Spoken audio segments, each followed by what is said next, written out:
If you were reincarnated as a soil microbe, what would you be? More importantly, what would you need to survive?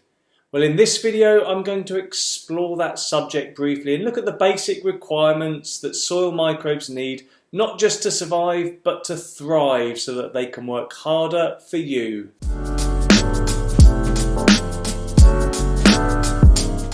On my channel, I talk about the importance of diverse and active populations of soil microbes to help you produce healthier and tastier food without chemicals. And this is great for us, but what about the soil microorganisms? What do they need? Well, in this video, I'm going to explore that subject and talk through the microscopic toolkit to survival if you were a microbe. Other than sea-dwelling creatures, it's fair to say that almost all land animals depend upon nutrition liberated from the soil in some form or another, and that means that they can live and function. This could either be directly or indirectly, but the link is there nevertheless. And one of the reasons for this is due to that close relationship between plants and soil microbes that I've often talked about in other videos. Soil microorganisms are virtually invisible because they are so small, and they're not necessarily as complex in form or structure as other higher forms of life, but their needs are in fact quite similar. The main group that I mainly talk about on this channel are bacteria and fungi, and they are saprophytic, which means that they largely feed on organic matter for their food. This could be plant, animal residues, it could be biochemicals and even inorganic compounds.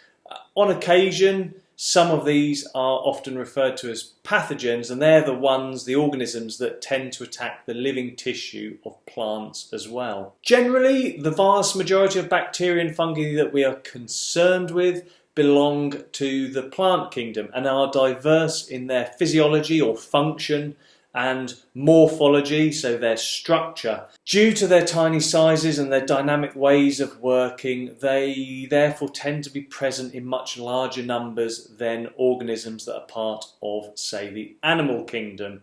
And that animal kingdom might consist of other organisms that we're familiar with, like protozoa, nematodes, or even earthworms. However, sometimes these microbes can actually blur the lines between classification, so that does tend to confuse things somewhat. In a well-balanced soil, hydrogen and oxygen are usually present. I've talked about the physical structure before.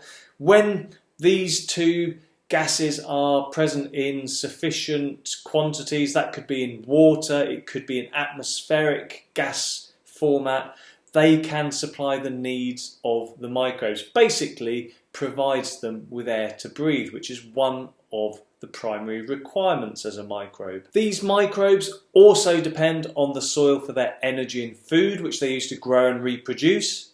Nutritionally, they need several nutritive elements to synthesize their cell substances. These include things like carbon, hydrogen, oxygen, nitrogen, phosphorus, potassium, sulfur, and there are many more.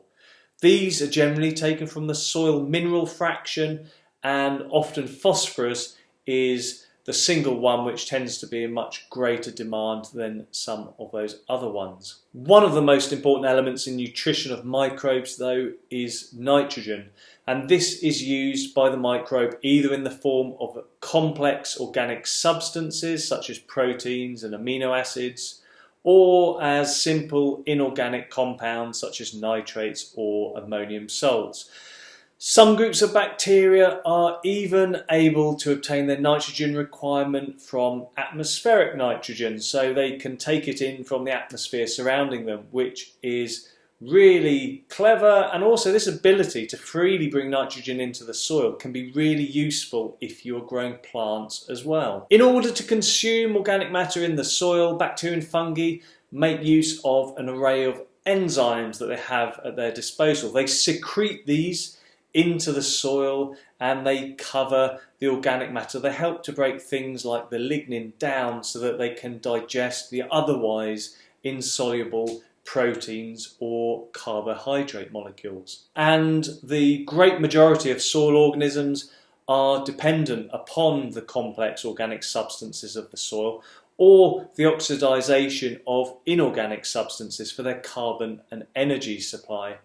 The production of these enzymes can also help facilitate that oxidization of substances, which ultimately serve as sources of energy and as materials for cell construction. So in summary, if you were a soil microbe, not only would you need a nice safe place to live with access to air and water and all the luxuries that you might need at a microscopic level, but you would also need an array of elements to nourish your cells, to give you energy, to help you live and function so that you could carry out your job of digesting organic matter and sharing some of those benefits with your plant friend as well. And that's the bit that we're interested in. If we can help nourish and feed these soil microorganisms, they in turn will help feed and nourish the plants and the food that we're producing. So that wraps this video up. I hope you found it useful. It was just a quick dive into what if you were a microbe, what sort of things help those little critters to do what they do, which can help us.